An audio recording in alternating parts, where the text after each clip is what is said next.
Hi everyone, and welcome to my recording for this week. So I'm just going to get started with some of my connections from chapter 6 and 7.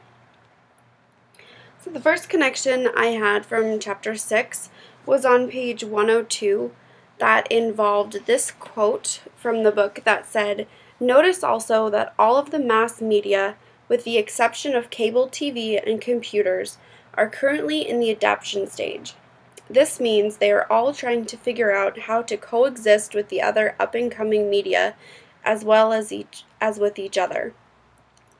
So I really thought that this quote was interesting, and it really automatically made me think of all of our technologies and how far they've come.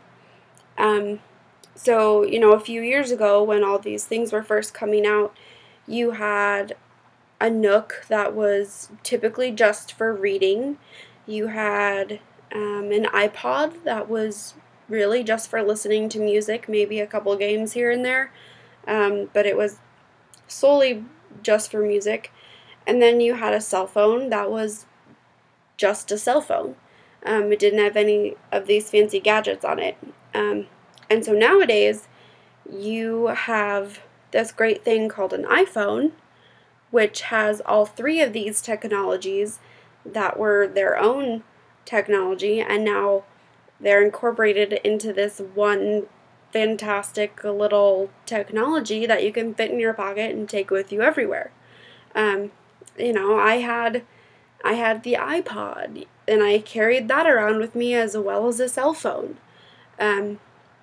Now I don't need to, and now I don't. I have all my music on my iPhone, and I have it all right there in one device instead of 2 or 3 separate devices. So I think it's pretty interesting to see how the media and technology have developed over the years. So moving along to my second connection from chapter 6, this is from page 102 to 103. And so it involves about 2 different quotes, and the first one is, "Notice that radio is in the second place with the amount of time that people spend with it per year." And then if you go a little farther down in the book on page 103, I pulled this quote out that says, "Although people spend a lot of time with their radios on, they are using the medium for background noise. That is, they are not really paying attention to those messages." And I completely agree with this because I do this as well. I really can't recall a single time where I just sat down and listened to nothing but the radio, because I haven't. Generally when I am, well, all the time when I'm listening to the radio, I'm doing something else.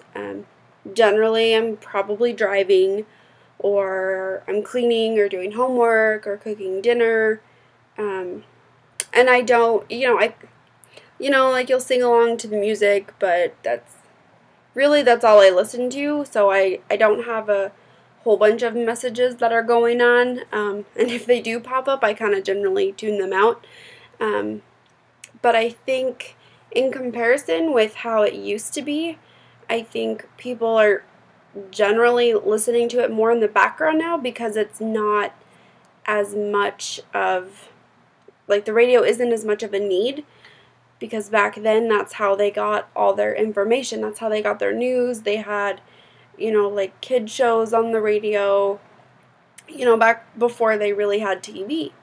And so now that time has evolved, and at least my generation, we don't really listen to a whole bunch of that. We generally still just listen to music. It's kind of background noise for us instead of our entertainment for the night. So that was kind of interesting to read and kind of reflect on. So moving along to chapter 7, I'm not sure about you guys, but I had a really, really hard time connecting with this section, as I felt like it was kind of more informational and factual things instead of like relatable things. So I was able to get a good couple of relatable connections in there. but I still found it really, really hard. So my first connection is from page 134, and on this section of the book, it's talking about increasing revenue streams, and it's talking about all the different ways that it can happen. And so one that I really found interesting was another way is to try to develop several ways to generate money from the same audience. And so in the book, it gives a really good example about an action movie and how they can spend $50 million advertising the film, but they know that they're not going to make that much in the box office. So what they do to kind of make sure they do make that much is that's why they sell it on DVDs. That's why they sell you the soundtrack to it. That's why they sell action figures. That's why they rent it out to airlines to watch on the plane or to foreign distributors. So it's kind of interesting that to think about, like, oh, you're contributing to this if you're watching it on the plane, or if you buy your DVD. It's kind of interesting just to realize that that's not where they make all their money, is in the box office. That it's all this huge other thing that contributes to it. So my last connection in chapter 7 is it's a definition from the back of the book, and so it's defining a niche audience. And a niche audience is a relatively small audience that is defined by a shared interest or need. And so the book gives a really good example, like a magazine.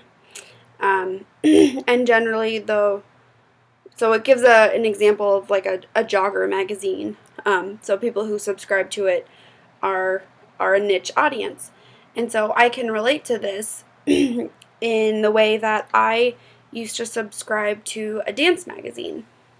And so in this dance magazine, it keeps me up to date with all, the popular dance styles, the shoes, the clothing, and so on and so forth. But everything in this magazine is dance related. All the ads, all the articles, the pictures, it's really just focused towards a niche audience for dancers. It has nothing else in it. It's just dancers. So this was kind of a relatively new term for me. I knew the definition, but I didn't necessarily know the proper term for the definition. So upon reading it, I go, oh, okay, that's what that is, and kind of put two and two together. But yeah, so my question for you guys is, do you have a niche audience? Is there something, like for me it's dancing, that you're a relatively small audience for? So I'm kind of curious to find out if anybody is part of a niche audience or not. So thanks for listening this week, and I will see you all next week.